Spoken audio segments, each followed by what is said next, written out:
안녕하세요, 다우월드입니다. 최근 며칠 동안 파이 네트워크 관련 업데이트 소식을 전해드리지 못했었기 때문에 여러 소식을 짧게 묶어서 이번 영상에서 전해드리도록 하겠습니다. 첫 번째는 파이 네트워크의 총 마이그레이션 양과 총 락업량에 대한 비율 변에 대해서 말씀을 드리도록 하겠습니다. 파이 블록체인 익스플로어에 접속을 해보면요, 현재까지 총 마이그레이션 된 파이코인의 양은 약 15억 2천만 개로 집계가 되고 있고요. 그중 11억 5천만 개가 락업이 되어 있는 것으로 나와 있습니다. 그렇다면 대략적으로 3억 7천만 개의 파이코인이 시장에 유통이 되고 있다 라는 뜻이 되겠는데요. 여기서 락업 물량은 전체 물량의 약 76%이고요. 기존에는 80%나 78%였는데 여기서 조금 더 낮아진 수치로 보여지고 있습니다. 이렇게 락업된 파이코인의 총 비율이 조금씩 감소하고 있는 이유는 2주 락업과 6개월 락업으로 설정되었던 파이코인이 시장에 조금씩 풀리고 있어서 이렇게 분석이 가능할 것 같고요. 하지만 2주 락업과 6개월에 락업된 파이코인의 양은 전체 마이그레이션 물량의 10% 이하로 계산이 되고 있습니다. 지금 보시는 그래프는 작년 9월 정도에 제가 계산한 그래프이고요.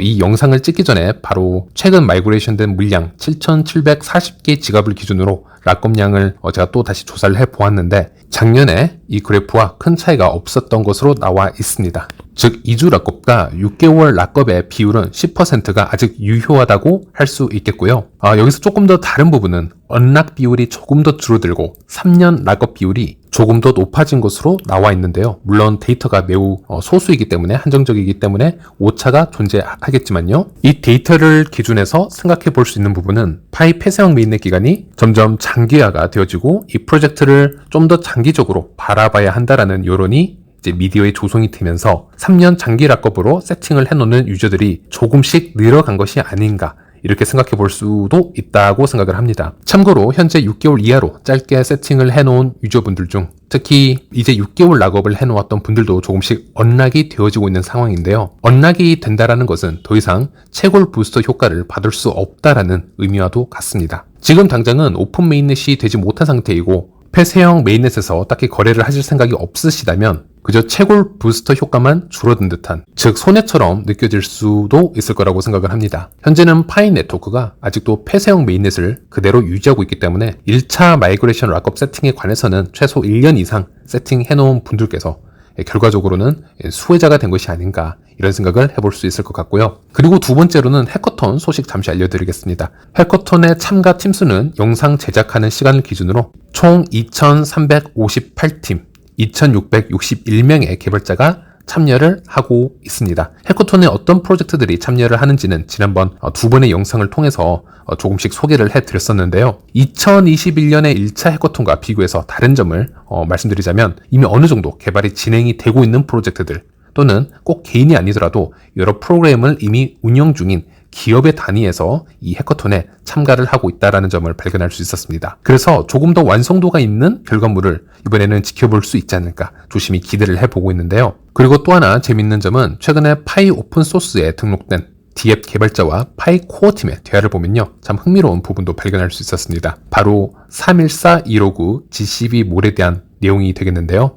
여기서 GCB는 글로벌 합의 가격의 약자가 되겠고요. 즉 31만 4,159 US달러 글로벌 합의 가격을 외치는 쇼핑몰이다 이렇게 표현을 할 수 있겠습니다. 참고로 예전에 이 커뮤니티가 외치고 있는 글로벌 합의 가격과 이 31만 4,159 US달러라는 가치가 코어팀 입장에서는 매우 리스크가 크고 스캠이라고도 얘기할 정도로 절대적으로 인정을 하고 있지 않은 부분이기도 한데요. 이번 31만 4,159 US달러 글로벌 합의 가격 몰에 대해서도 이번에도 코어팀의 일원인 클립토 깅이라는 아이디를 가진 코어팀 멤버가 얘기를 하고 있습니다. 브레인스톰 제안 및 어플리케이션에서 파이에 대한 투기 가격이 명시된 모든 요소들을 제거를 해줘야 됩니다. 이것은 폐쇄형 메인넷 규칙 및 파이 네트워크 서비스 약관에 위배가 됩니다 라고 얘기를 하고 있고요. 애플리케이션 내에서 가격에 대한 모든 언급을 제거해야 되고 개척자와 상인이 파이의 가격을 결정할 수 있도록 허용해야 합니다 라고 다시 한번 언급한 내용을 볼 수 있었습니다. 즉 커뮤니티의 일원이나 리더들은 자신들이 어떤 목적을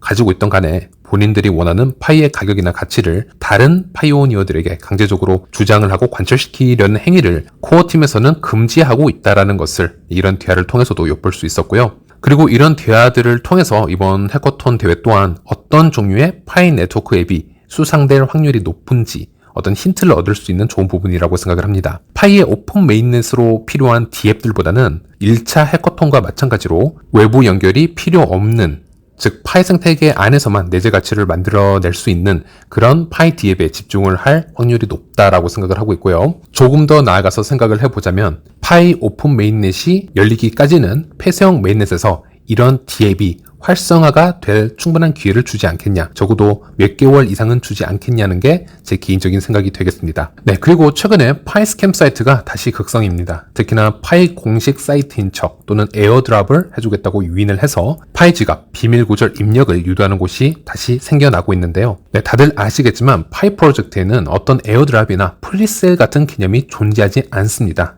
네, 그런 투기적인 행위들을 모두 방지하고 없애기 위해서 지금 현재 폐쇄형 메인넷 기간을 운영하는 것을 절대 잊어서는 안 되겠고요. 대신 폐쇄형 기간 동안 해커톤 수상 앱들과 지갑을 연결해야 되는 경우는 있는데, 그런 지갑 연결을 위해서 지문 인식이 아닌 지갑 구절을 꼭 입력을 해야 되는 경우가 있다면, 그렇다면 그때는 이 주소창을 꼭 확인해 봐야 되고요. 꼭 이렇게 되어 있는 상태에서 비밀 구절을 입력을 해야만 안전하다, 이렇게 생각을 하시면 되겠습니다. 만약 그것도 불안하다면 지금 당장 접속하실 필요는 없습니다. 네, 현재도 정말 저한테 많은 분들이 비밀 구절 분실 관련, 그리고 또는 스캠을 당한 부분 또는 비밀 구절을 타인에게 실수로 공유를 해버렸다라는 그런 부분, 이런 질문을 많이 주고 계십니다. 조금은 귀찮으시겠지만 이럴 때일수록 비밀 구절이 안전한 곳에 잘 보관이 되어 있는지, 또는 본인의 무지성으로 아무 사이트나 접속을 하셔서 파이 지갑 비밀 구절을 복사 붙여넣기를 해보고 있는 것은 아닌지 다시 한번 체크해 주시길 바라겠습니다. 네, 오늘은 여기까지입니다. 다음 시간에 다시 찾아뵙도록 하겠습니다.